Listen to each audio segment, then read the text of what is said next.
Hi, I'm Faith Jones from Fresh Lemons Quilts, and today we're going to talk about partial seams. When I first started quilting, I had a block that I wanted to make, and it looked like a log cabin, except the logs were all longer than the piece in the middle, and I wasn't sure where to start. And being a self-taught quilter, that's one of the hardest things, is when you have a technique you want to learn, but you don't know what it's called, so you don't know what to Google or search. Eventually I did find out it was called partial seams, because what you do is you sew part of the seam at the beginning of the block, and then you finish up that seam at the end of the block.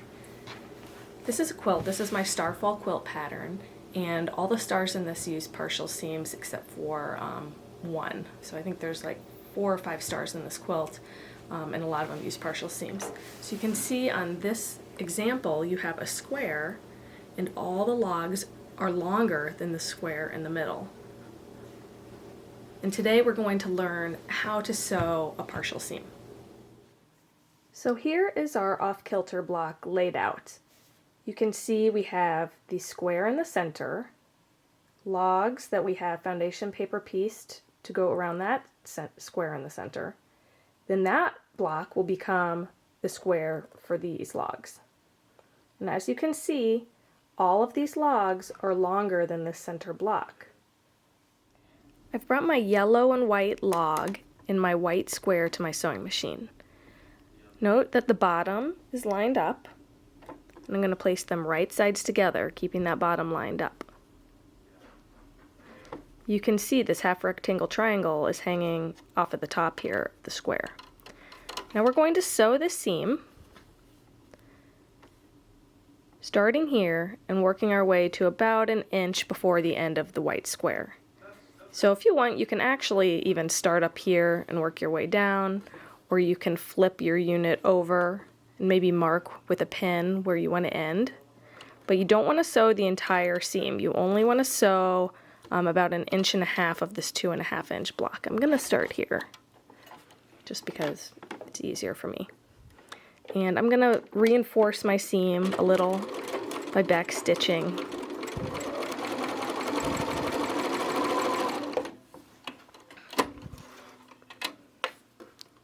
So let me trim these threads. And you can see it's lined up at the bottom, and it's not sewn all the way together here at the top. As you can see now, the length of the navy blue half rectangle triangle unit is now equal to the unit we sewed in the last step. We're going to piece those together just like we would any other log cabin.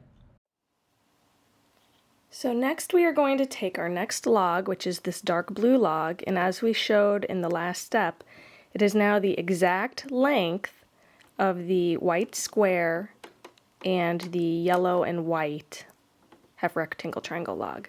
So you can just put those right sides together and sew using a 1/4 inch seam allowance down the side like you would any other normal seam, all the way from the start to the finish.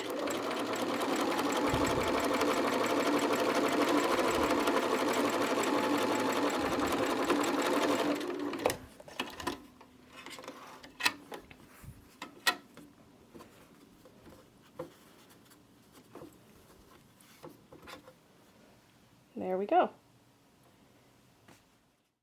You can now see that the light blue half rectangle triangle unit is the same length as what we sewed in the previous step.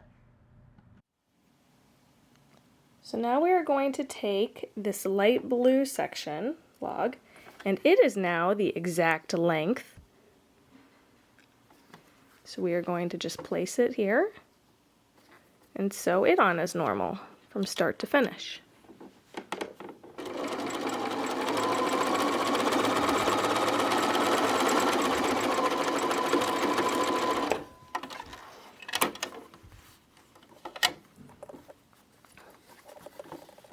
You can see it fits perfectly. I'm going to go press that seam.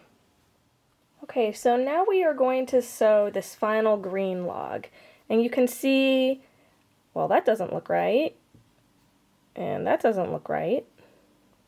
What you want to do is kind of fold away this yellow piece that hasn't been completely sewn. Just fold it out of the way.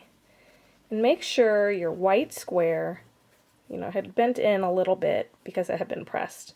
Kind of got caught in the pressing of this. So once you do that, you can see that your green square, or your green rectangle, is the exact same length as your unit you've been working on. So since this one's a little trickier, I like to pin it into place. And we're going to sew it on just like normal, like we did the other logs from start to finish.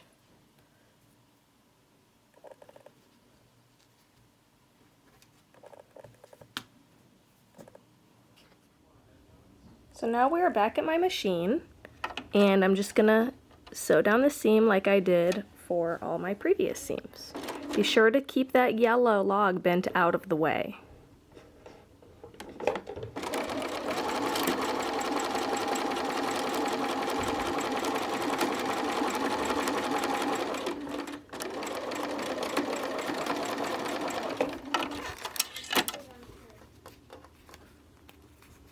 And when I open this up, you can see it starts at the white and it ends here on the edge. It's a perfect fit.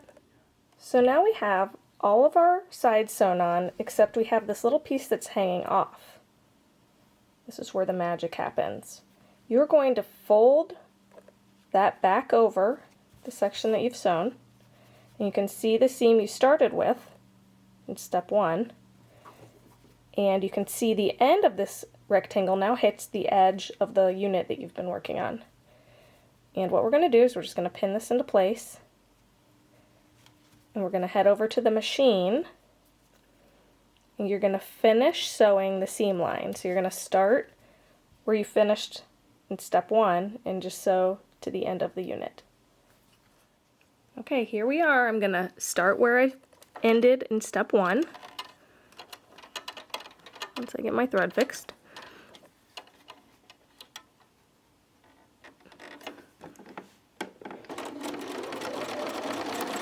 And I'm going to continue all the way to the end.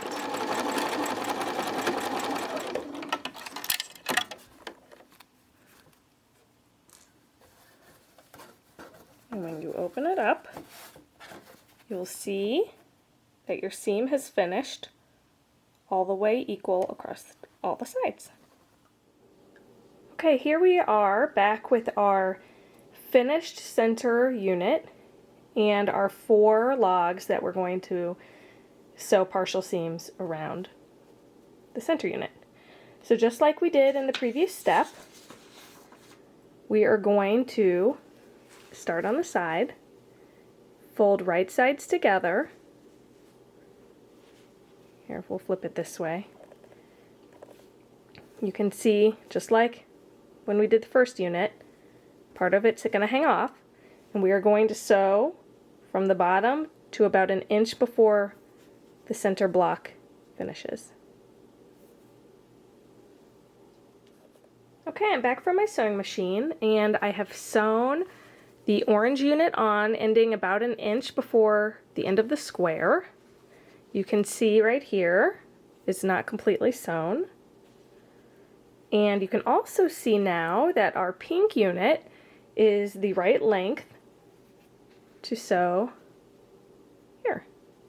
So I'm going to head to the sewing machine, and I'm going to sew all the way down from start to finish along the seam.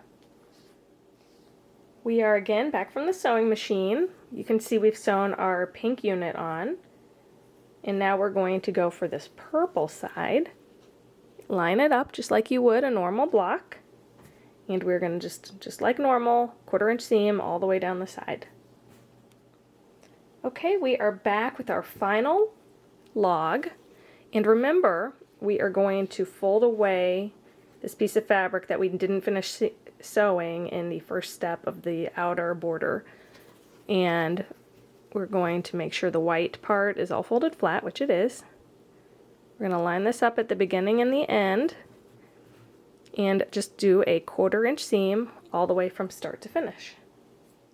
And here we are once again ready to finish the last seam, or the partial seam, of our block. And you can see right here, this is where we haven't finished sewing the orange yet.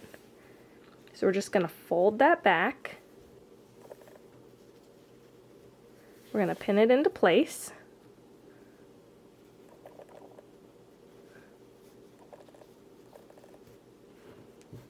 And we will start sewing where we left off at the beginning and just sew to the edge of the block. And you did it! Congratulations, you're finished quilt block using partial seams.